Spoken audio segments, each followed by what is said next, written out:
Hey everyone, PushingUpRoses here, and welcome back to my art channel. I'm sorry it's been a little while since I've put out one of these. I know I promised a video on this green painting. As some of you may know, this is not my main channel. I have another channel I do full-time just called PushingUpRoses, so that's what I've been busy with. But yeah, let's just get right into this painting. I am doing the top first, starting with, I think it's yellow-green from Liquitex Basics. And then Deep Green Permanent, again, by Liquitex Basics. We got Prussian Blue by Liquitex Basics. I own a lot of Liquitex Basics. This is the 24K DecoArt Extreme Sheen. I have it very, very thick. It's not even 1-to-1 ratio with Floetrol. And then I have my white, which is just the Artist Loft Flow Acrylic. So yeah, I've just been busy with my other channel. By the way, I'm just repeating these colors now. I've been pretty busy with my other channel and just various projects and stuff. But I do still paint every single day. I just don't always do a video. I get nervous. So I'm going to be calling these types of pours seascape pours or landscape pours. It's when I intentionally pour and try to paint up a sky and an ocean view. I haven't tried any other landscape things yet. I've only tried seascapes. So I'm gonna be working on the clouds first. That's why I put the 24K Extreme Sheen in here, because that gives you these kind of cloudy cells, especially when you're doing a wandering ring pour like this. So yeah, I'm just kind of going up and down with it. Oh, I just love these colors in a wandering ring pour. It's so good. I highly recommend it. Go get yourself these colors and do a wandering ring. I don't think you'll be disappointed. It is so beautiful. I love it already. And as I tilt it, you'll see as I tilt, it's going to open up even more and these cloudy cells are going to start happening.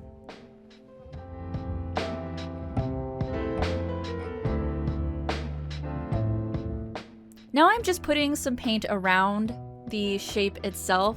I think that's the Deep Green Permanent. Yes, that's the Deep Green Permanent Liquitex Basics. I had some left over. And I'm also going to go ahead after this and pour some of the DecoArt Gold Extreme Sheen around it, because when the paint rolls over that, it will cause more cells. Oh, it's so satisfying, like watching somebody spread paint, even though that's just me. Just watching me, and it's still very satisfying to watch that. So we're gonna do the tilt now, and I tried to tilt slow. I did speed this up, but I think I tilt slow because I like watching the shapes just come into view. Oh, it's so pretty. I was shocked that that turned out that good, because sometimes using greens is tricky. Sometimes you get mud. Some people just don't like green. Green is one of my favorite colors, so I was very excited to try and get this to work.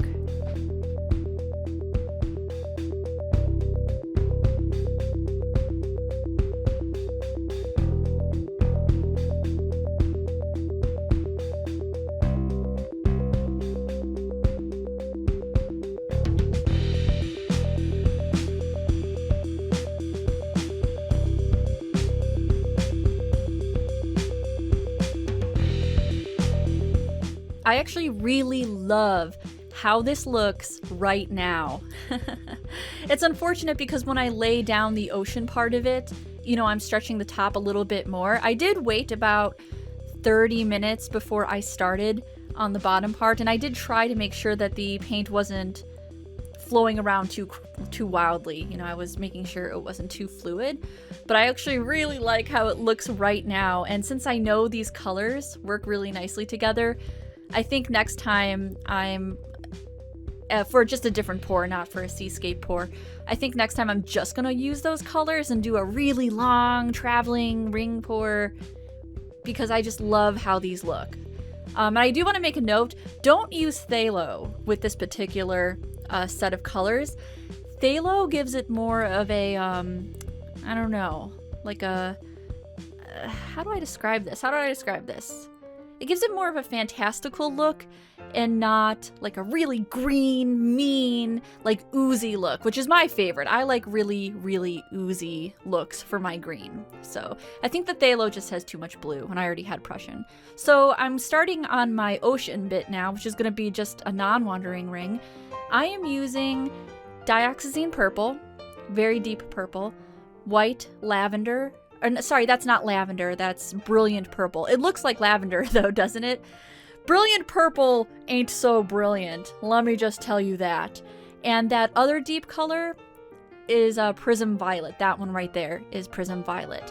I thought these colors would be a good combination. I thought the Dioxazine would carry this, but I think having the white and that light purple in there just didn't do it for me. So I'm gonna let you guys watch. First of all, why did I do the ring over there? I don't know what I was doing. I thought I was gonna be all swanky and do an off-center thing and it was gonna look so good.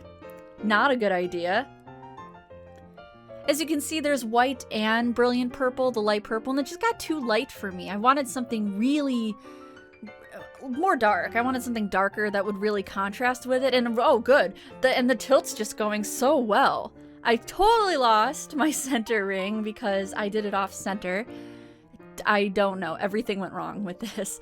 Didn't like the colors at all with this green. I wanted something darker. So I'm like, ugh, panicking. I try to tilt it more. It's getting worse. I'm not liking it. So I scrape it. I'm careful just to scrape the bottom part. I'm still pretty happy with the top part there. And off to the side, I mix up some Prussian blue. Still using Dioxazine, still using white. I'm just using those three colors now. So Dioxazine purple, white, Prussian blue. And again, white, Artist Loft Flow Acrylic, Prussian blue latex, Prussian blue Liquitex, and the same Dioxazine Liquitex basics. And at first I'm like, ugh, it's looking really blue again, and I wanted purple. You know, I wanted those Aurora Borealis colors, purple and green, something really surreal, something kind of creepy.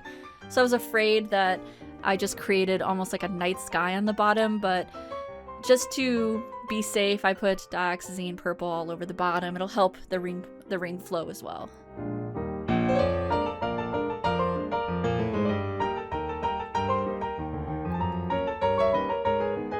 Boy, do I wish I covered that corner right away. Regrets, am I right?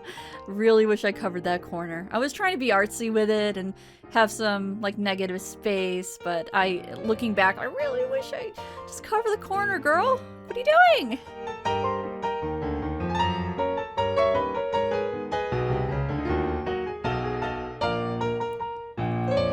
So this one is turning out way better, in my opinion. I like the colors a lot more, even though there's a lot of blue. The purple did, when I stretched and tilted it, the purple did come out a little bit more. The only issue I had with this one is because I was in such a hurry to do the bottom part. I don't know why I was in a hurry. I was already waiting for the top anyway. I kind of whisked my paints. You know, when I made up more purple and blue, I kind of whisked them. I was going really fast with stirring, and when you do that, you create a lot of bubbles. That makes sense, right? You whisk something, you get bubbles. You've probably seen that before.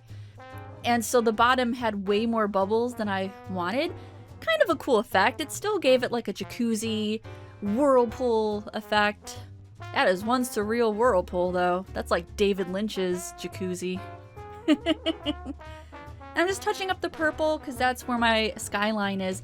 Keep in mind, and you'll see in the photos, the purple deepens. It's not going to stay that light. Dioxazine purple, as it dries, it gets very, very dark.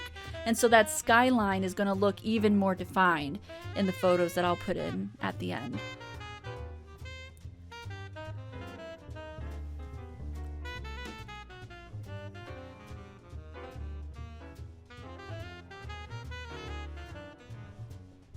All right, and here is, oh, I thought that was going to segue into the close-up. It didn't. I'm just touching up the skyline a little bit more, making sure it's even, you know, nitpicking, fussing, everything. Painters, we all do it. We all fuss after the fact. This is the close-up. I love these colors way more. I'm glad I put the blue in there. As you can see, you got those little tiny bubbles. from the whisking. So if you want tiny bubbles, whisk your paints real quickly. The green part is my favorite part. It got a little more stretch than I wanted to because I had to scrape. And you'll see in the photos as well that I do tilt a little bit more just to cover the corner. The corner was kind of bothering me. I probably could have lived with it, but the paint was still wet, so I did decide to cover that up. And I'll show you in these photos here. So yeah, as you can see, the purple deepened a lot. I do like the green before I stretched it even more, but it's still beautiful. It just looks like these clouds or these rocks off in the distance, and then you've got your clouds on the left side. I'm really happy with it. I am happy with this new thing I'm doing, the Seascape Pours. I have another one here on this channel if you are interested. You can even turn it upside down and it still looks pretty good. If you turn it upside down, I found it looks like a planet, and then it looks like the sky above it. So you can put it either orientation, and I still think it looks cool and creepy. And I'm glad I scraped it. I'm glad I went with the darker colors because I was personally more happy with that. So anyway, thanks for watching. What have we learned? Don't use brilliant purple. Don't whisk your paints unless you want tiny, tiny bubbles. And paint until you're happy. That is my advice to you. And green is good. Don't let people tell you green isn't good. Green is amazing. Use more green. And that's it. Bye!